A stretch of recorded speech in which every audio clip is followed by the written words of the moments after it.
everybody, welcome back to another video. As you can see, we got the Mustang out again finally. Snow's mostly melted.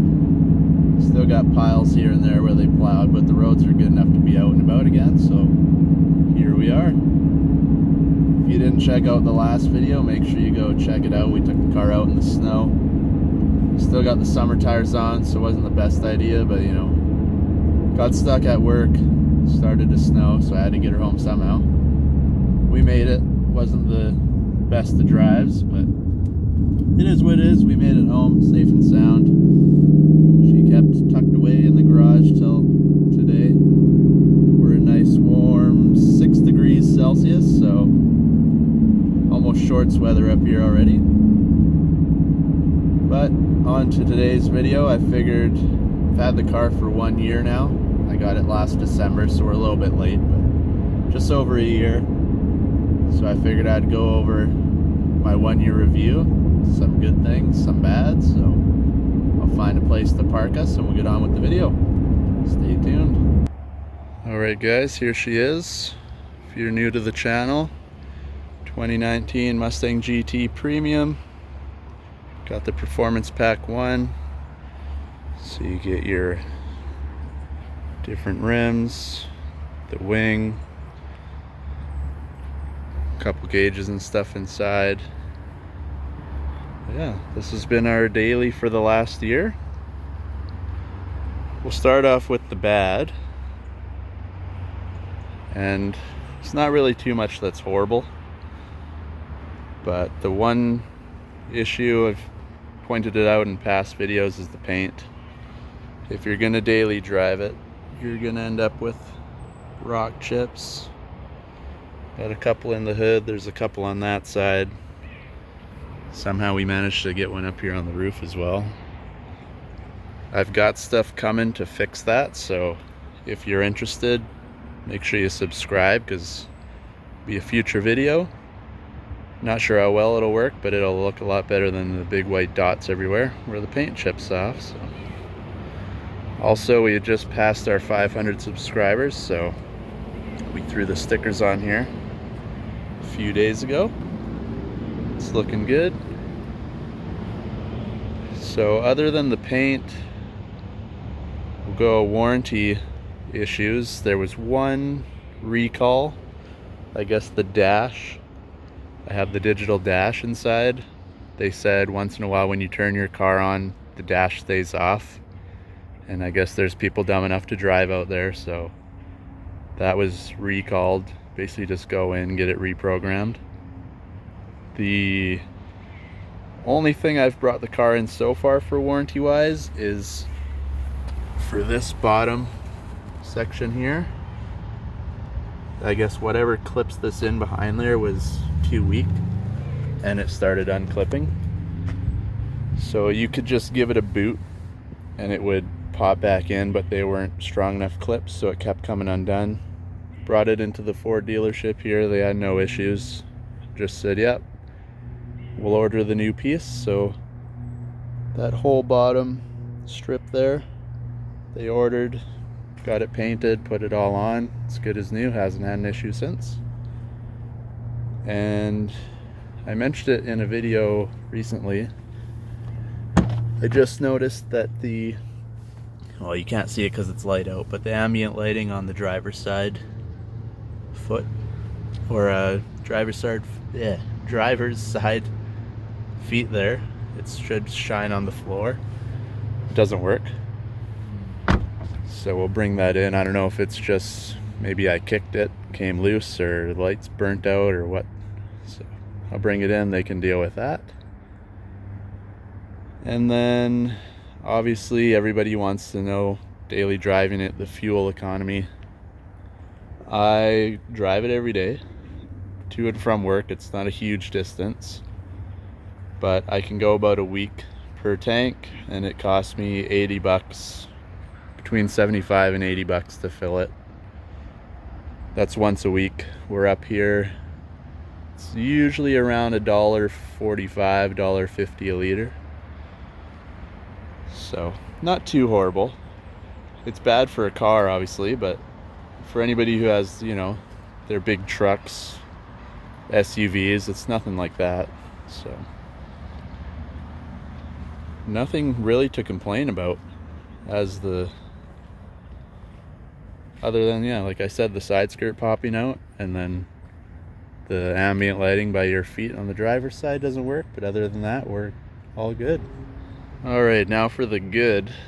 We have inside, because we have the premium, it's all leather. I ended up going with the regular leather seats, not the Recaro. I figured I'd daily drive it. It's cold up here in Canada. As you can see, we got piles of snow everywhere still. It's not quite melted. So I like to heat my butt while I'm driving around. So it's got the heated and cooled seats. So for a daily driver, that's perfect. Obviously, we've got the 5.0. So if you're driving through traffic, up hills, anything like that, you have no problem passing anybody that happens to get in your way. We always know that the slow drivers like the fast lane.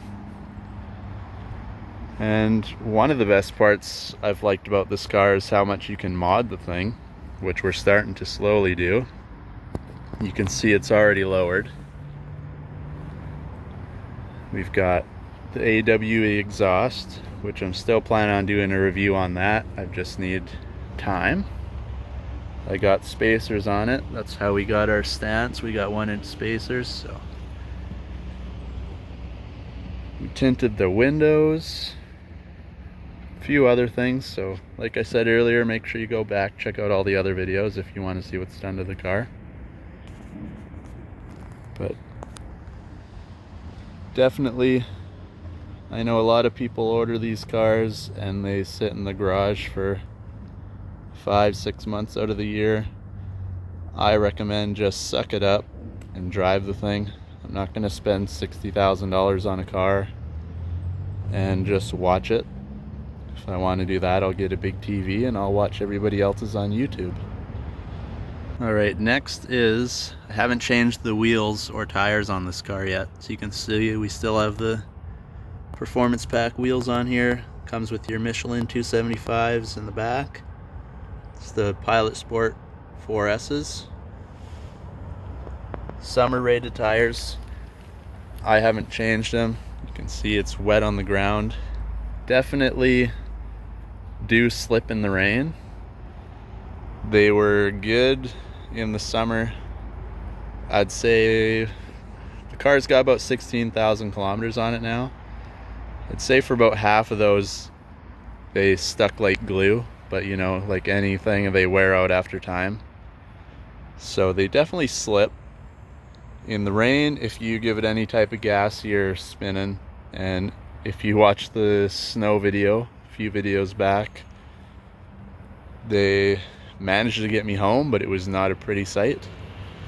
But that's obviously summer tires in the winter. Makes sense. They're not made at all for the snow.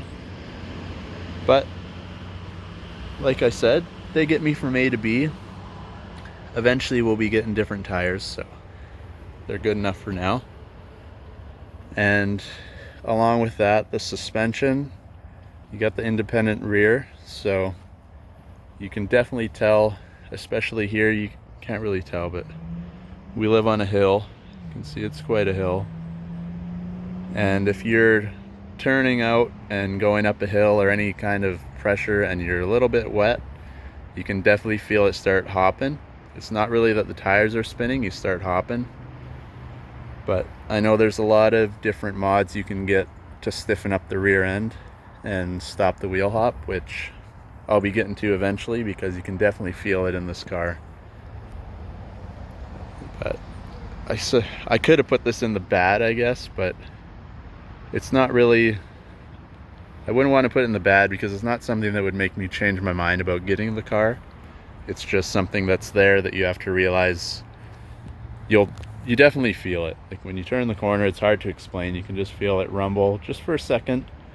It doesn't put the anti-lock or anything on. Nothing flashes, nothing blinks. You just get a little bit of a rumble and she bites again and then away you go. So just another thing to keep in mind. But like I said, we got the Steeda lowering springs. I'm planning on ordering a lot more parts for the rear end here because we do drag race the car. And that brings me to the other part of the video. Like I said, it's my daily, and I use it for everything. So we have drag raced it. 12.2 is the best we've got so far.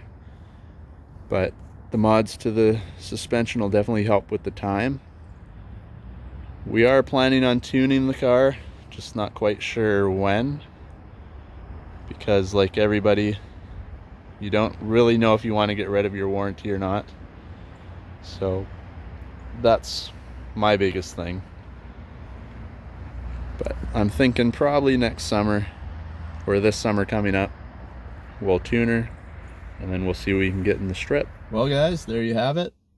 Just a quick little review. 1 year anniversary of the Mustang already. Time flies.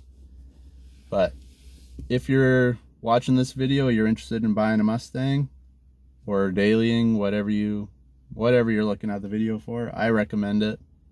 There's not a single day that I don't drive the car and think, oh, I wish I had this or that. It's fun to drive, gets you from A to B. Fuel is people's biggest thing, I would think. It's not that bad. Obviously, if you hammer it everywhere, you drive in sport mode everywhere you go, you're gonna use a lot more fuel up than if you're just babying it around. But I drive mine not hard all the time, not like a little princess all the time either, so it's kind of 50-50. She works good. Everything's running fine. I know the engine tick is a big thing. It's never ticked. I've heard it maybe once. It has a weird squeak, but that's about it. And I'll try to catch that on video one day. It kind of comes and goes. It's more like a belt squeak than anything. I'm not really worried about it. It's nothing like the engine tick.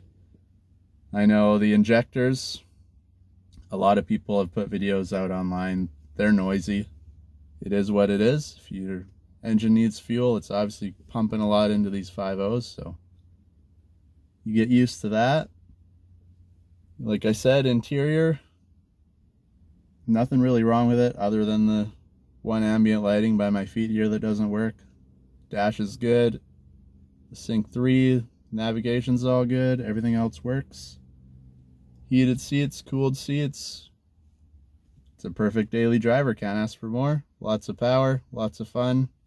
If you want to drive it just A to B, it's good. If you want to have a little fun on your way to wherever you're going, you got plenty of car to do it with. So as always, I'll end it here. Thanks for watching.